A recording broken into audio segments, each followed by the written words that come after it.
Kita awali dengan informasi pertama. Saudara, Satuan Tugas Penanganan COVID-19 Nasional menetapkan Kabupaten Simelu sebagai satu-satunya daerah zonasi hijau di Aceh. Sebelum meraih status sebagai zona hijau setelah tidak ditemukan satupun kasus positif baru dalam sepekan terakhir selama 15 sampai dengan 21 November 2021.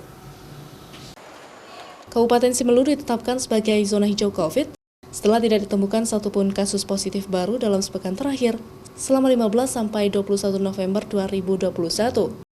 Sementara 22 kabupaten dan kota lainnya di Aceh masih berada pada zona kuning COVID-19.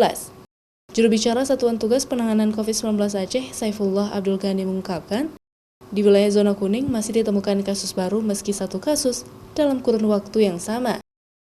Meski tren kasus COVID semakin menurun, namun munculnya satu kasus baru dalam sepekan sangat berpengaruh terhadap status zonasi risiko suatu daerah. Ya, kita di Aceh 23 kabupaten kota, baru satu kabupaten yang merupakan zona hijau, yakni Kabupaten Simelu.